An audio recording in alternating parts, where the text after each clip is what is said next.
a ver, vamos a aplicar un método que recibe el nombre el método de los potenciales en los nudos, que nos permite simplificar la resolución de los problemas. Vamos a utilizar el ejemplo que os había comentado estos días, añadiéndole una resistencia más. Vamos a tener 6 resistencias.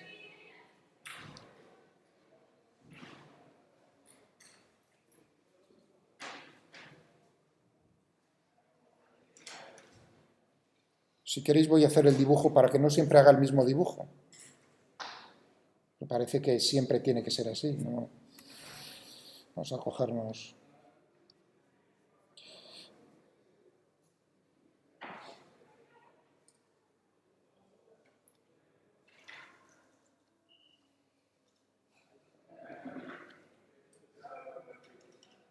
Podría poner aquí así, pero para que no penséis que está cortando, vamos a ponerlo así. Ahí tenemos. Los datos son epsilon. Esta la habíamos nombrado R1, R2, R3, R4, R5, R6. Muy bien. Las mallas... las mallas. Vamos a utilizar el método de los nudos. Vamos a nombrar los nudos que tenemos aquí con letras. El nudo A, el nudo B, el nudo C y el nudo D.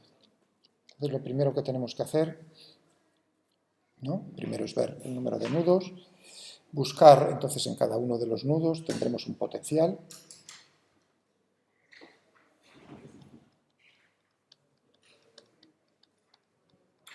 Como realmente lo que vamos a determinar son diferencias de potencial, nosotros ponemos una referencia, un potencial de referencia, o nudo de referencia. Y ahí os dije, a los del martes, y a los de ayer no, que lo que tenemos que utilizar o buscar es, para simplificarlo, tomar como nudo de referencia aquel al cual confluyan más ramas. Eso como regla, sí, para tener una regla. Pero en estos circuitos sencillos, pues da igual. Entonces vamos a tomar uno, por ejemplo, vamos a tomar este y vamos a decir que esto es... Está a tierra.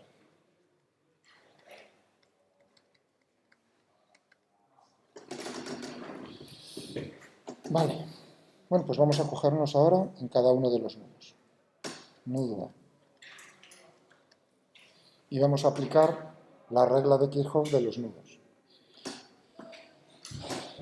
Como lo mismo que en las mallas hay que tener cuidado con los sentidos, aquí también lo mejor es considerar que todas las corrientes para cada uno de los nudos confluyen sobre el nudo a la hora de aplicar la regla de Kirchhoff de los nudos. Es decir, que en este caso voy a suponer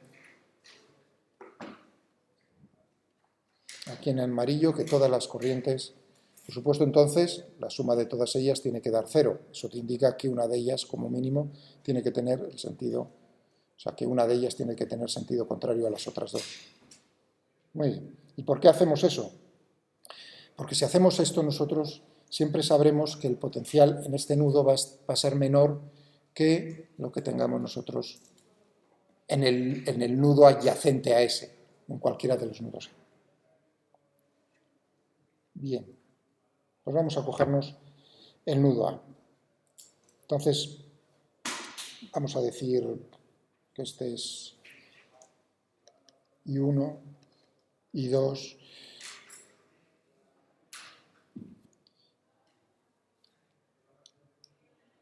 si queréis. Es que no quiero poner, iba a poner los números correspondientes a las resistencias. Bueno, podemos, con cuidado, ahora. I6, si queréis, I2, I1. ¿De acuerdo? Con mucho cuidado porque luego cuando me coja otro nudo, pues voy a cambiarles el sentido.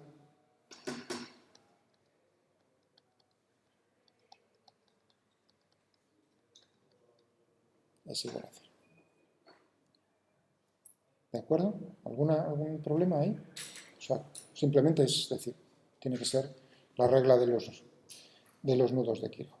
Vale, y ahora vamos a ver cómo es cada uno de estos términos. Por ejemplo, el I1, aplicando la ley de Ohm. En el caso de que tuviésemos condensadores, o aquí vamos a tener una batería, luego lo veréis, entonces hay que tener en cuenta el condensador, la batería o incluso la bobina, si no tuviésemos. Bueno, pues tenemos aquí.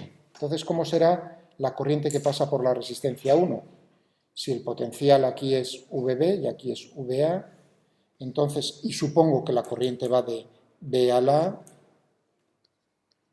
entonces el potencial en B tiene que estar a mayor potencial que en el A. Este sería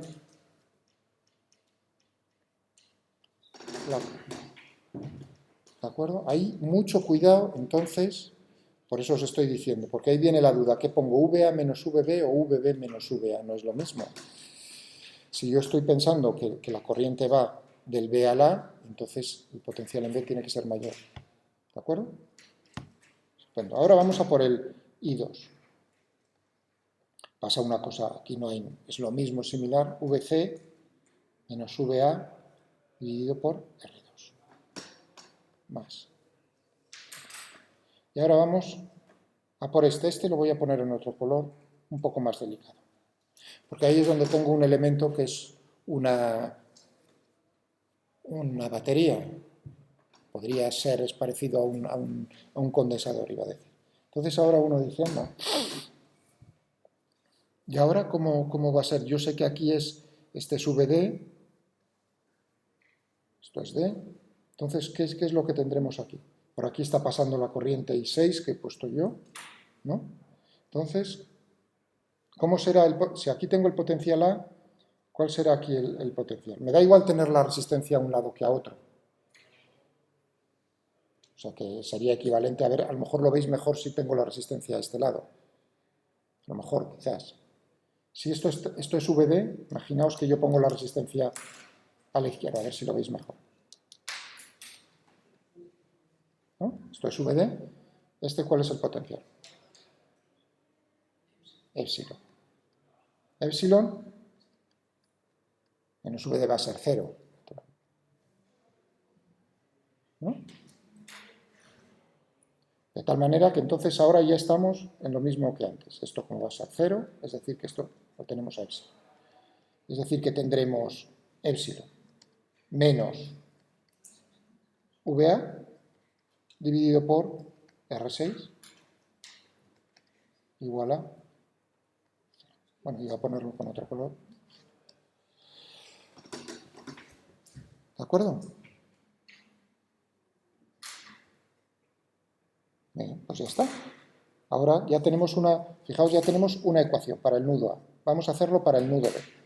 Sí. El potencial del D no lo pones porque es 0, pero si por ejemplo fuera 0, sí, claro que lo tengo que poner, pero ahí ya te quitas digamos, te da igual, efectivamente, tú tienes que fijar y decir, pues esto es tanto. O sea, en uno de los nudos el potencial lo das tú.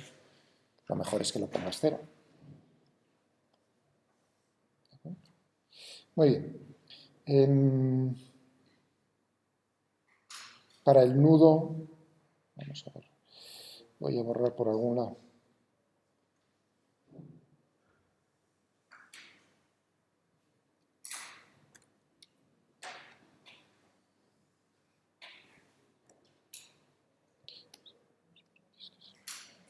Ahora vamos a ponernos con el nudo B. ¿De acuerdo? Bien, voy a suponer que confluyen todas las intensidades sobre el nudo B. Lo pongo en otro color. Por la resistencia 1, la 1, por la 3, la 3 y por la 4, la 4. Y aplico la regla de los nudos de Kirchhoff. Es decir, que tendríamos I1 más I3 más I4 igual a 0. Y ahora vamos a ver cómo es este término. Para el I1. Ahora fijaos, le he cambiado, ¿entendéis? Estoy viendo para cada nudo y digamos la regla que yo me aplico mentalmente para no equivocarme con los signos es, pienso que todo, podría ser al revés, sale de ese nudo, me da igual. tal manera que entonces siempre tengáis como referencia, ahí es hacia dónde va todo. Entonces el potencial fuera va a ser mayor que en el potencial en ese nodo. Bueno, ¿qué tendremos aquí?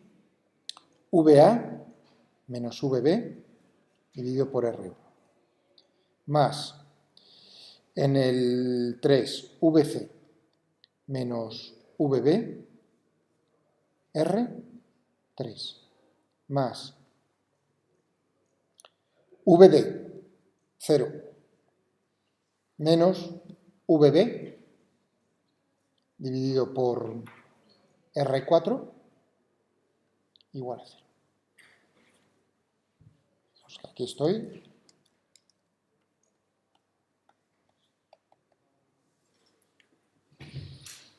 ¿De acuerdo? Ya tengo la siguiente ecuación.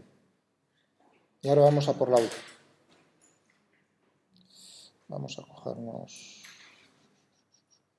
azul, no, el rojo. Ahora voy por el nudo D. Perdón, por el nudo C. Ahora voy a pensar que las corrientes van de esta manera. Tendremos I2 más I3 más I5 igual a 0. ¿Qué vamos a tener para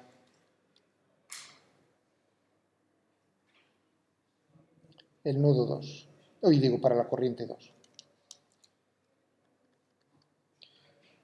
Estamos aquí. Pues tendremos VA menos VC dividido por R2 más VB menos VC dividido por R3 más VD 0 menos VC dividido por R5. Ya tengo tres ecuaciones con tres incógnitas y ahora vamos a ponerlo, pues es otra vez, ahora sería darle simplemente a la máquina. Vamos a cogernos, ¿veréis? Para recordarlo, un segundín. Vamos a resolverla.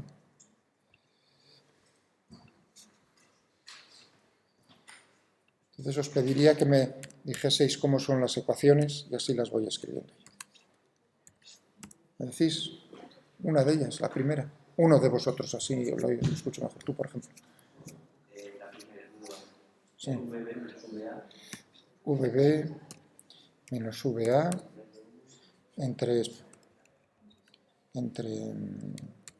R. R. Vale, vamos. Sí, ahora voy, como son términos muy... Voy a copiarme y a cambiar. ¿Ahora cuál es? VA dividido por... Y ahora más... Epsilon menos VA. Menos VA. Bueno, una. Y ahora espera que me copio todo esto. Me voy a poner otra vez. ¿Me dices la siguiente? VA menos VB. VA menos VB por R1. VC menos VB entre R3. Entre R3. Y bueno, menos VB. Sí, o sea, vamos a poner ya. Quito el 0, menos VB. Entre R4. Vale, un segundo. Y ahora, ¿qué teníamos aquí? VA menos VC. Sí. Y R2. VB. VB. Menos VC entre R3. Y bueno, menos VC entre R5.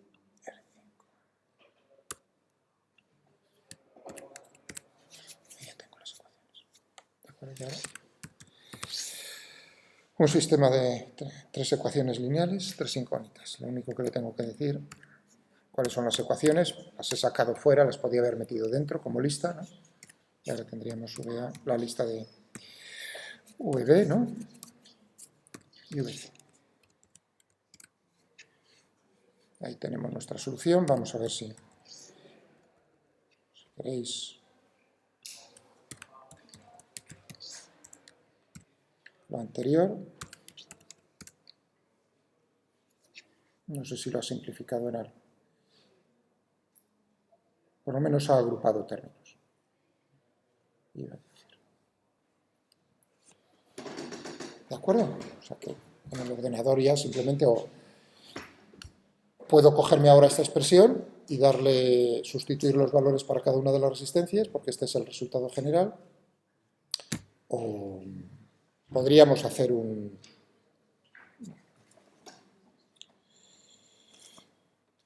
No podré. Lo tenéis ya, os recuerdo. Aquí os he dejado ya libres a vuestra vista circuitos, resolución de circuitos. Tenéis, echadle un vistazo a estos archivos. Ah, no, había uno, pero ese no lo tengo.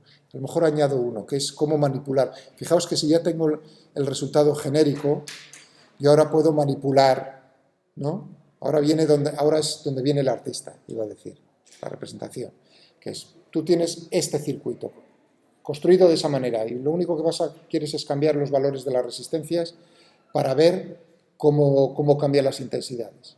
Pues entonces podéis utilizar un manipulate. Entonces, ¿qué parámetros vais a manipular? R1, R2, R3, R4, R5 y R6. Epsilon no merece la pena manipularlo por la simple razón de que va a ser proporcional, el resultado es proporcional a lo que pongáis ahí, a epsilon. Entonces, epsilon podéis poner 1, por ejemplo, y ya tenéis el... Entonces veréis cómo van cambiando, según vais moviendo, cambiando los valores relativos unos a otros, cómo van cambiando las intensidades. Está bien, podéis probar a hacerlo. Es muy... Bueno, pero ahora venía el problema de si no tenemos el ordenador a mano, lo tenemos que hacer a mano, pues otra vez en forma matricial. Sí. Si tuviéramos una resistencia 6, en el módulo A, ¿cómo quedaría? Lo puse, a ver, ¿cómo os lo dije para el martes? En el que tendríamos, a ver, si R6 es igual a 0, donde tendríamos aquí en... Así, si R6 es igual a 0, entonces tenemos VA es igual a epsilon. Entonces tenemos todavía más fácil el problema, porque realmente tendríamos un sistema de dos ecuaciones con dos incógnitas, que serían VB y VC. ¿De acuerdo? O sea, es todavía más fácil. Introducir la sexta resistencia ha complicado ya, estaba obligado a poner un sistema de tres ecuaciones con tres incógnitas. Como veis, entonces, da igual, en este circuito da igual cogerse el método de los nudos o el método de las mallas, porque el número de ecuaciones es el mismo. No voy a ponerlas, solo voy a indicar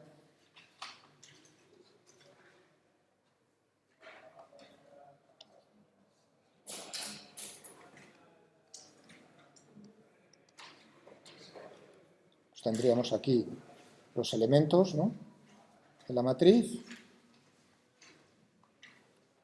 Tendríamos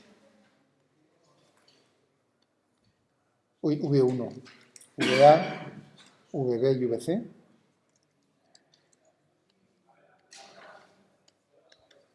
Y aquí tendríamos, no son ceros, son los elementos correspondientes.